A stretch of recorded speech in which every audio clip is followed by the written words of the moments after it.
Okay, guys, so we are going to go ahead and get started with chapter one. And the way that I'm going to do this is I'm going to talk a little bit about some of the more challenging words that I found in that chapter that we would be typically talking about as we read. And I'm going to kind of give that information to you before we before we read the chapter and you're watching the video so that you know what they mean.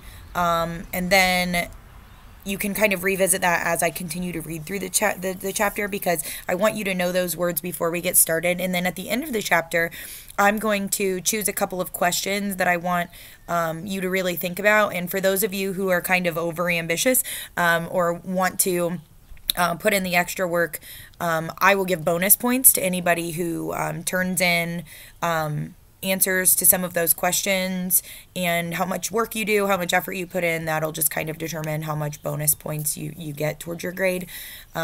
So let me talk first about, there are three words. Two words in the first section here that we're going to be doing. And the first word is the word squelching. So in this story, it says, a real witch gets the same pleasure from squelching a child as you get from eating a plateful of strawberries.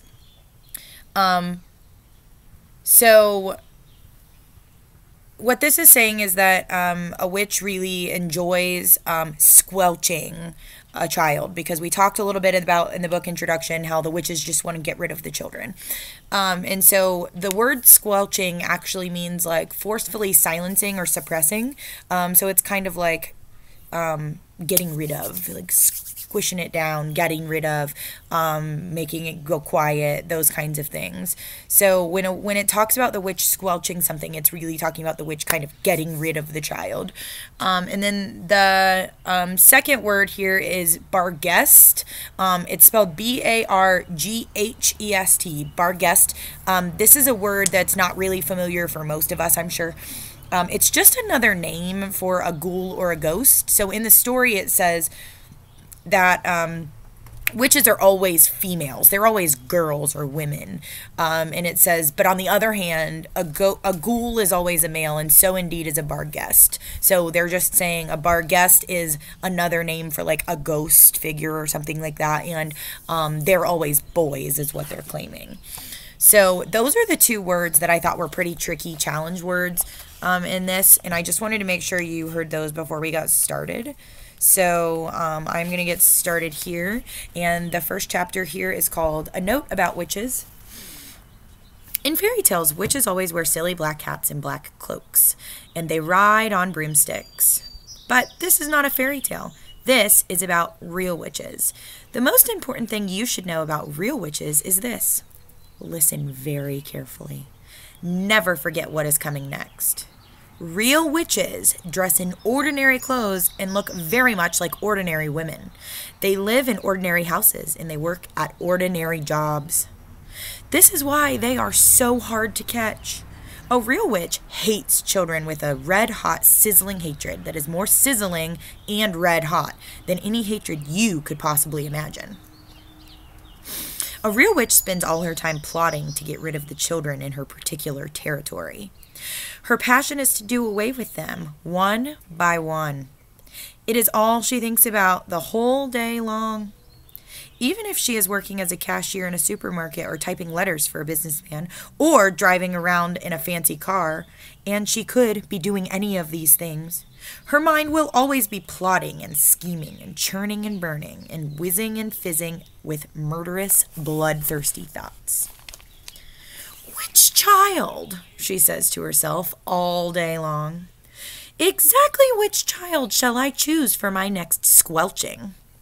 A real witch gets the same pleasure from squelching a child as you get from eating a plate full of strawberries and thick cream. She reckons on doing away with one child a week. Anything less than that, and she becomes grumpy. One child a week is 52 a year. Squish them and squiggle them and make them disappear. That is the motto of all witches. Very carefully, a victim is chosen. Then the witch stalks the wretched child like a hunter stalking a little bird in the forest. She treads softly. She moves quietly. She gets closer and closer. Then, at last, when everything is ready, and then she swoops Sparks fly, flames leap, oil boils, rats howl, skin shrivels, and the child disappears. A witch, you must understand, does not knock children over the head or stick knives into them or shoot at them with a pistol. People who do those things get caught by the police. A witch never gets caught.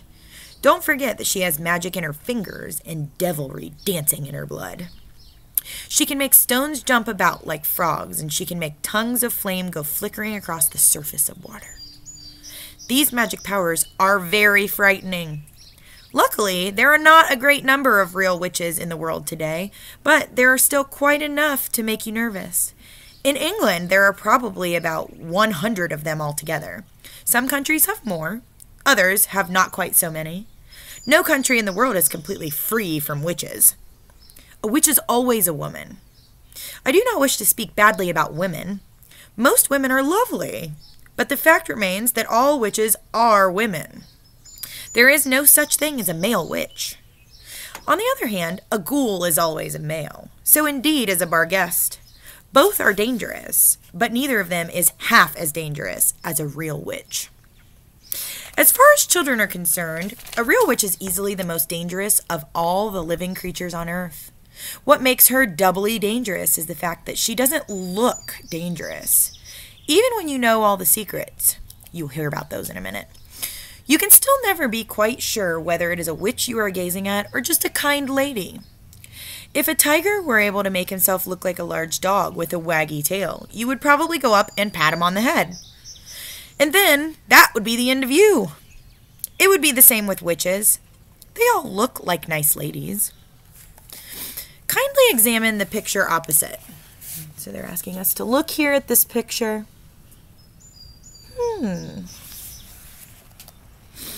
Which lady is the witch? That is a difficult question, but it is one that every child must try to answer.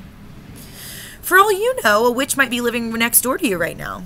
Or she might be the woman with the bright eyes who sat opposite of you on the bus this morning. She might be the lady with the dazzling smile who offered you a sweet from the white paper bag in the street before lunch. She might even, and this will make you jump, she might even be your lovely school teacher who is reading these words to you at this very moment. Look carefully at that teacher.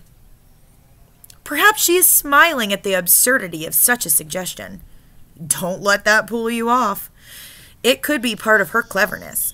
I am not, of course, telling you for 1 second that your teacher is actually a witch. All I'm saying is that she might be one.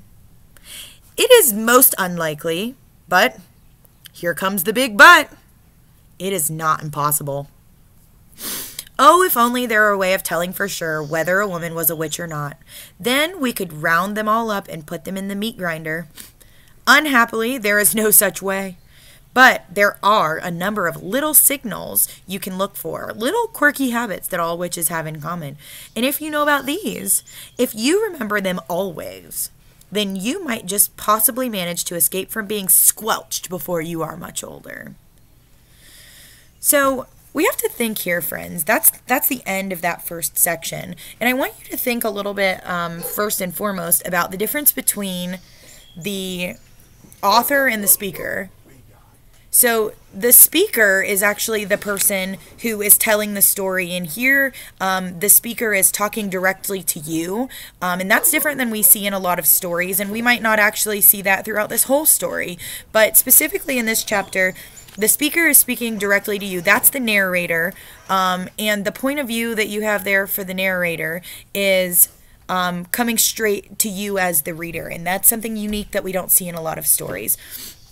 The next thing that I want to make sure that you hear about, and I want you to think about, is the first set of questions for this story.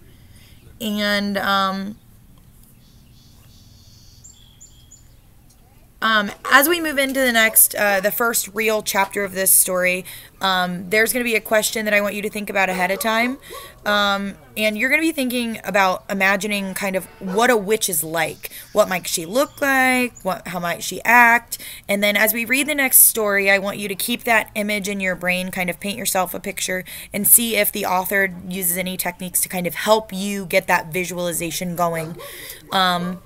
So if you want to write that down so that you're ready for the next chapter, that's a-okay with me. On our book study that we would typically be doing, it's called a quick write. It would look like this.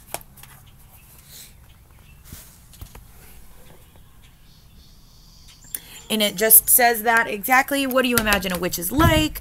What might she look like? And how might she act? So if you're interested in answering those questions, that'll help you kind of get your brain ready. And the next few words that we're going to be talking about are the words peculiar, enthralled, and vanish. Those are going to be the words, and with some extra ones maybe that we talk about for chapter 1. And chapter 1 is going to be called My Grandmother. And here is the picture. And we are going to be reading a little bit about the narrator's grandmother. So I look forward to reading the next chapter with you.